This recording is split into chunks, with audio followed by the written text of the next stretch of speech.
Anybody who's affiliated with the U.S., fuck them. I hate anybody affiliated with the U.S. You're affiliated with the U.S. You're right. I hate that I'm affiliated with the U.S. Why? Yo, this is a freaking dictatorship. Trump sucks mad. Aren't you gay? I am. How could you tell? You judge a book by its cover? How do you know I was gay? Because I'm gay and I know gay people. Okay, the gaydar is going off real strong. These are worse than this. I got a lot of learning to do. Teach me something. In the Iranian regime, women cannot own property, women cannot show their hair, women cannot vote, women cannot hold public office. Can't be gay. And if you want to divorce your husband under the Iranian regime, no matter how horrible they are, they get your children. Did anything I just said apply to America? No. How is this oppressing you? How are you oppressed right now? I'm KKK. She's black! I'm a black woman, a part of the KKK. And I'm gay!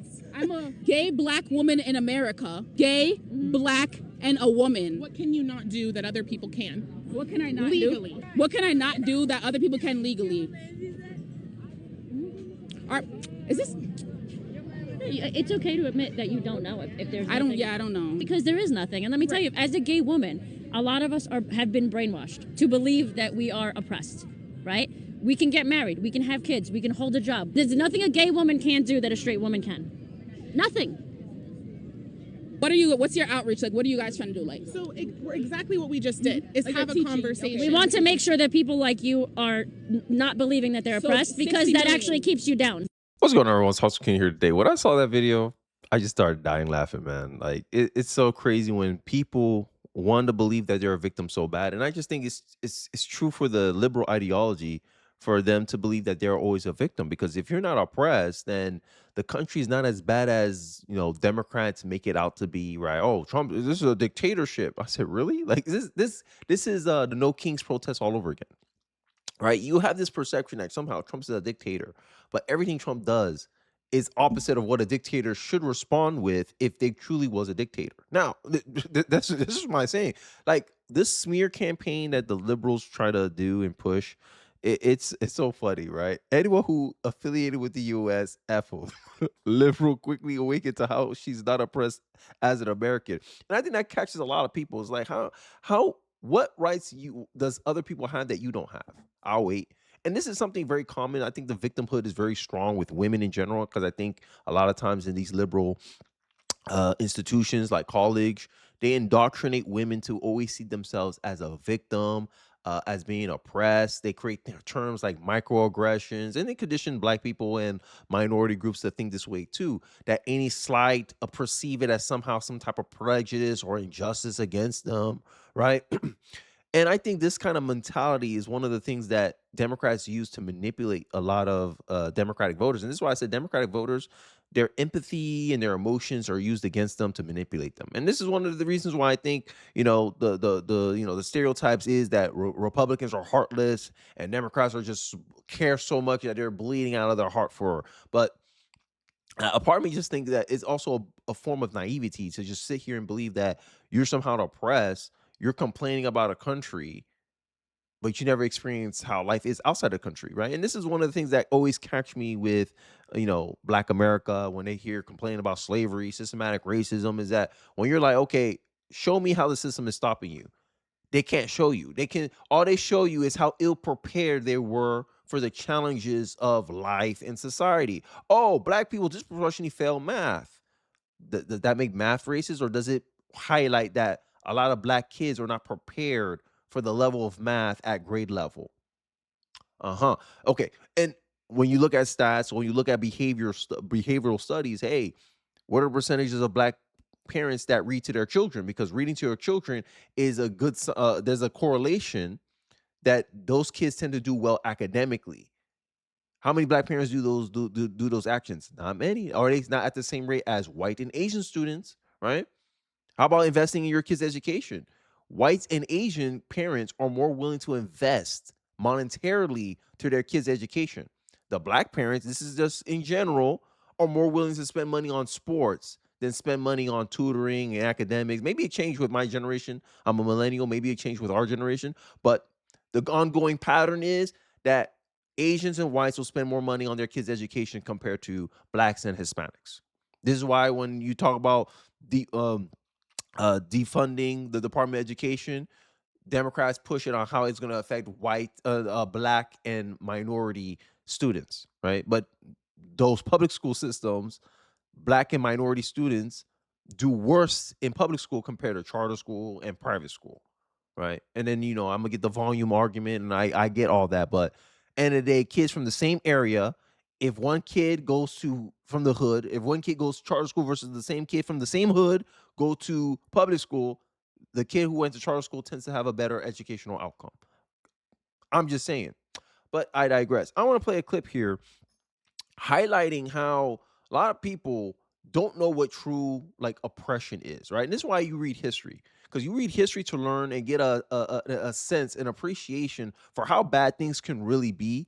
And sitting here pretending that you're living the worst experience, and this is why I say I'm tired of the victim Olympics, because it just goes to show how good you have it, that some of the things you complain about is first world problems. That's just how I take it. But I digress. Let's check out this clip here from Jeffrey Mid.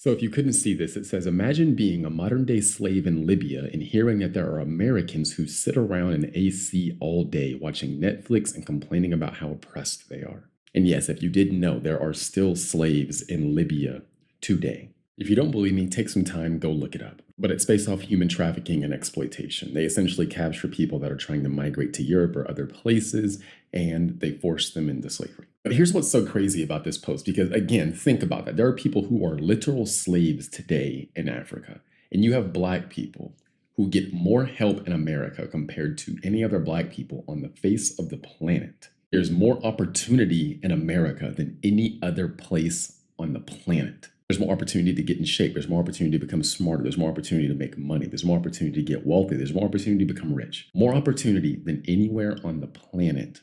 And a bunch of people are sitting around complaining about racism, history, and the white man. Let me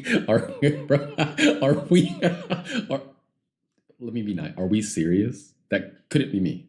Could not be me. How are you in the country with more opportunity than anywhere on the planet, where more resources are spent on black people than anywhere else on the planet, and you're busy whining and complaining?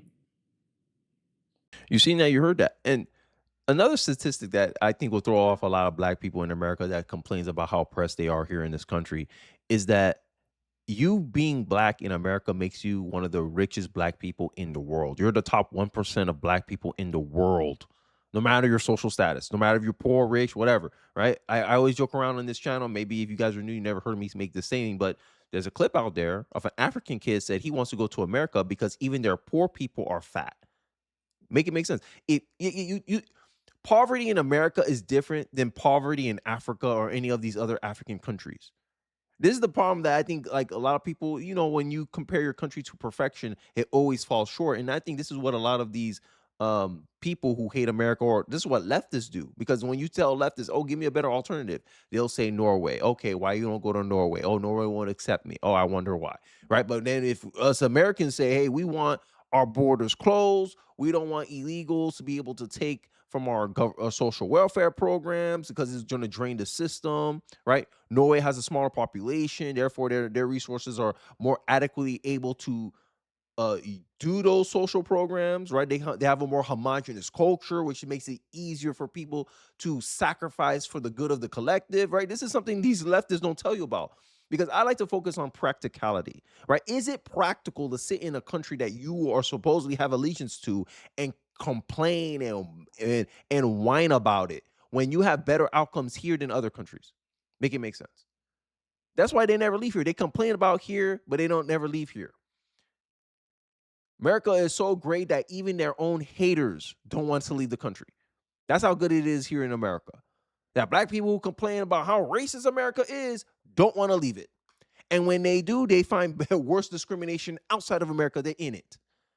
And this is what I'm talking about. It's just like the grass isn't always green on the other side. And I just think that victimhood is very it's core to the left-wing belief. Because I want to play a video here about a nursing union from the Brigham and Women's Hospital in Boston, Massachusetts, making a strike based on their wages. And apparently they have some of the highest wages, the highest salaries for nurses in that region. Look at that. Look at that. That's good salary here. Entry level, that's good salary, but it's never enough. And this is the kind of uh doom spiral that victim mentality brings you, because you start complaining because end of the day you don't want to accept the progress. You don't want to accept the progress. All you care about is perfection. And like I said, wise people once tell you, don't let perfection get in the way of the good. And instead of admitting, oh yeah, we got it good. Yeah, 77K is good. Oh well, Boston is a high cost of living area, so maybe it's not good. But it's never enough for you guys. It's never enough, and then it gets to a point where now you're getting denied entry back into a hospital. Good morning. Good morning. How are you? Any business here this morning? Yeah, I'm here to return to work. Here to return to work. Okay, so at this time, the bargaining nurses are not allowed to return to work.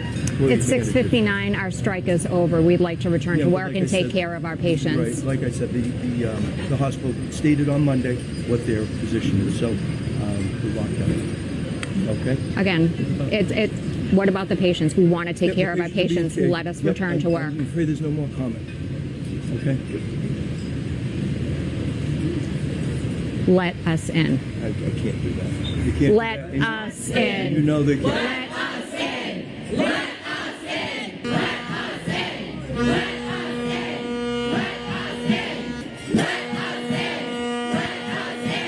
Let us in. Are you ready to bargain yet? You tell them we're ready to bargain. We're ready to come back to work. I will. No, seriously.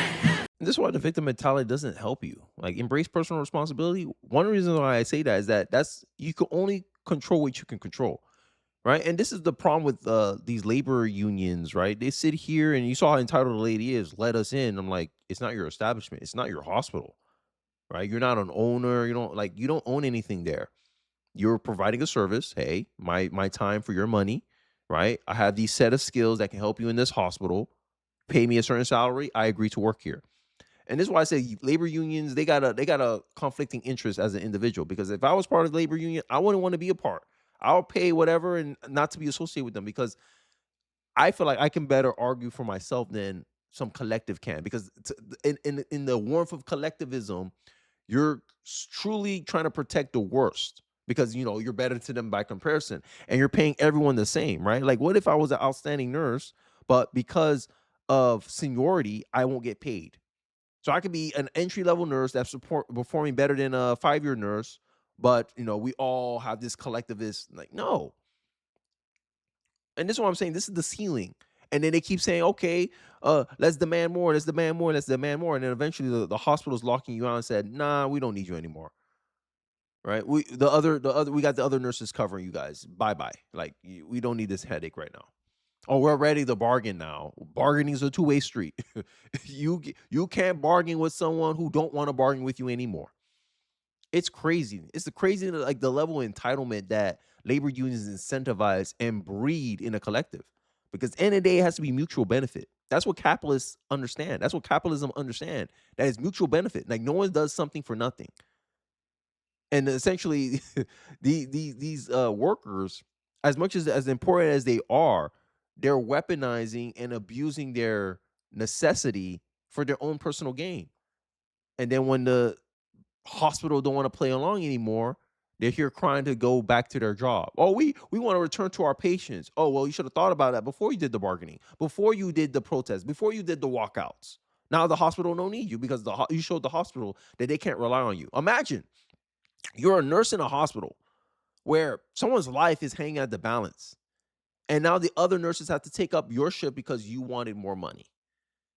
But you want to sit here and try to give this projection that capitalists are greedy and all this stuff. And I'm not saying you shouldn't work on your own best interest, but if you're giving life, if you're a part of a profession where someone's life hanging in the balance, I think there's a better way of approaching the bargaining. I don't think you should be walking out, especially if you care about your patients. Then you use you can't use the patient when it's convenient for you. Either you care about the patients or you don't care about the patients. Either you care about the patients over your own personal gain, or you care about your personal gain more than the patients. This is what I'm tired of. Oh, we're ready to return to our patients now because now you want to go back in. Now you want to work. And they're like, no, we good. We got the other nurses covering for you. Crazy work. But, hey, the victim Olympics never stop. And I think, it's a perfect example of how brainwashed a lot of Democrats are. right? I just want to play one more clip and then we'll wrap it up. Oh, anybody who's affiliated with the U.S., fuck them. I hate anybody who's affiliated with the U.S. You're affiliated with the U.S. You're right. I hate that I'm affiliated with the U.S. Yo, this is the freaking dictatorship. Trump sucks mad. Aren't you gay? I am. How could you tell? You judge a book by its cover? I know I was gay. Because I'm gay and I know gay people. Okay, the gaydar is going off real strong. These are worse than this. I got a lot of learning to do. Teach me something. In the Iranian regime, women cannot own property. And that's one of the things too, is like they know all the obviously you're always gonna know more dirty laundry of your own family than people outside your family. But to have this blind belief, oh, other people's family is better than mine. No, you just don't know their skeletons. And it's the same thing here. Oh, educate me about Iran, educate me about Turkey. But you know for sure that the US is the most offensive flag to see on that board. Like it's ridiculous because you've been taught to believe that. That is my number one issue.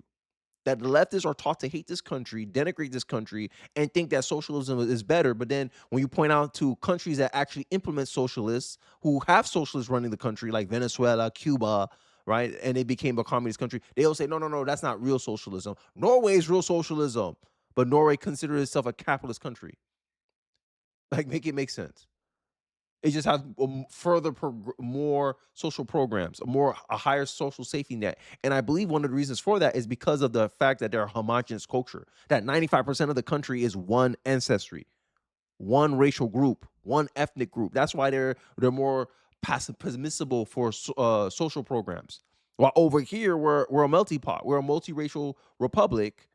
And racial groups will be like, I don't want my money going in for other racial groups. Black people being one of them. Black people like, oh, we pay for this. It shouldn't be going to all these other black immigrants, right? Black people are the main ones doing this. And then they're going to complain. And then they're going to complain about resources. Then they're going to complain about how they're being forgotten, how they're being put in the back burner. What do you expect the country to do? And this is why I say socialism won't work here in America, because of the fact that multiculturalism, there's no assimilation, there's no unity across the racial groups, right? And to me, the one unifying thing that should unite all of us is loyalty to this land. But the left is teaching this ideology where it's brainwashing a lot of liberals to hate this country or to take patriotism as somehow being a political message for the right. Make it make sense. When that's the only thing that can unite a multicultural, multiracial republic like this one. Our united interest in preserving this country and keeping it the best country in the world for all of us. All of us can benefit from this. But no, liberals and Democrats are taught to hate this country, to denigrate this country, and then to instill policies that make each state is implemented in a worse place. But I digress. Let's wrap up the video. Property. Women cannot show their hair. Women cannot vote. Women cannot hold public office. Can't be gay. And if you want to divorce your husband under the Iranian regime, no matter how horrible they are, they get your children. Anything I just said apply to America? No. How is this oppressing you? How are you oppressed right now? I'm KKK. She's black. I'm a black woman. And I'm gay. I'm a gay black woman in America. Gay, black, and a woman. What can you not do that? And notice how everything is self-perception, right? She's perceiving this. This is a very subjective view. I'm black, I'm gay, I'm this. It's a very subjective view. She has not said anything objective. Oh, I believe this to be true. I feel this to be true. This is emotional stuff, right? And then when questioned with reality, what you can't do that other people can, she has no answer for it because she was taught these beliefs. That's the easy way to see if someone was taught something or they learned it from personal experience. And that's the same thing with socialism. You're taught that socialism is good. But when you look at history and you see how every time it's been applied, you're like, yo, this stuff don't work because the resources need to come from somewhere for it to be free for you. And that's what you're saying. You're saying, I don't want to pay the cost. I want someone else to pay the cost on my behalf. And that's why I say socialism is slavery. Because essentially you need the rich to be enslaved by the majority so they work for your benefit. And then when they don't want to work for you anymore, you use force. You use confiscation. You try to take away their property. You try to take away their wealth. And then you squander it because you never made it. You don't know how to manage it properly or effectively. And the biggest antidote I have, the biggest empirical evidence that I have is that if you give anyone a lottery and they win the lottery, let's say $50 million, $100 million, they'll find their way right back to being poor again because they never had the habits to properly manage that amount of resources. Now imagine the government getting a windfall like that from the billionaires and the trillionaires that you guys hate so much. The same outcome will happen. Because at the end of the day, humans run the government, just like humans run the corporations. Any problem you have about corporations, I can make the same argument about government. And in my estimation, the government is the most unnatural monopoly in the country, in the world. You want to get mad about corporate monopolies, at least they earned that monopoly because of the fact that they just have the best products, or maybe they buy up all the businesses, but that's from proceeds from their own work. While the government is just taxation. Oh, I can just tax people. I can decide how much I take money from you, and you can do nothing about it. The government is the unnatural monopoly. And we all know monopolies are bad, but for the socialists, they love the government. But I digress. Let's wrap up the video. Other people can. What can I not legally do? What can I not do that other people can legally? Is this? It's okay to admit that you don't know if there's. I don't know. Because there is nothing. And let me tell you, as a gay woman, a lot of us have been brainwashed to believe that we are oppressed, right? We can get married, we can have kids, we can hold a job. There's nothing a gay woman can't do that a straight woman can. Nothing. First off, Savannah has me laughing when I'm watching this. Savannah is the one in the blue dress. And the reason I'm saying that is because if you rewind it a little bit, when she asks the girl, what are other people able to do that you're not able to do because you're black and gay or whatever, look at Savannah's face, because she knows the answer. It's just funny to me to watch her like it's just funny to me. Now, here's what's more interesting about this video. She, again, is ignorant about America and world history, which is why she's so quick to say screw America and anything to do with America. But on top of that, Savannah asked her, how are you oppressed? And she didn't answer the question of how she's oppressed. What she did is she restated attributes about herself. I'm gay and I'm black. But that's not answering. And that's the same mentality I think a lot of black people have been taught by the liberal, right? To associate their skin color as a handicap. Oh, these are my handicaps, right? It's like, when you condition someone that, oh, you can't do something because you're a girl. It's the same kind of ideology. You can't do something because you're black, right? Oh, I can't be racist because I'm black. Oh, that's a racist statement. You can't be an engineer because you're black. Oh, that's a racist statement. To me, it's the same. You're saying like you're this is how wroth with victimhood that the left has been indoctrinated and taught, and these Democrats, I think, is a priming situation. They use that for their political messaging, right? Oh, here we are, the liberal coming to save you. And I think that's one of the biggest failures of modern liberalism today, is that they allow an ideology of entitlement, victimhood to fester on their side. And now socialists are using that as the savior complex. Oh, here we are. We're going to make this a right. We're going to make healthcare a right. We're going to make childcare a right. Oh, here you go. We're going to give you free this, free that. Promise you the world. We're here to save you. And that's why I think the messaging of the socialists and progressives are so appealing to the young folks nowadays, because a lot of young folks have a large participation in college institutions, even though a lot of them don't finish college, right? Because only 60% of Americans don't have a college degree. So, but a lot of if you look at some college experience, a lot of Americans have some college experience, and they're paying debt on an education that they did not finish, and they feel like they've been hustled, scammed by the system, and socialists are coming in here saying, yeah, we'll resolve all that for you. You see why people are falling for it. You see why people are giving their vote behind these socialist candidates. But, I digress. Let me know your thoughts on this perspective in the comments below. How you feel about the oppression Olympics, and are you tired of it? I think a lot of people are tired of this self-perception of being oppressed just because you have a certain attribute. And I think that in of itself is racism. But, I digress. Let me know your thoughts and perspective in the comments below. I'll be interested to hear what you guys have to say. Don't forget to like, comment, subscribe. Please share this video if you feel so inclined. It really does help me out in the algorithm. And I'll catch you guys on the next one. Peace.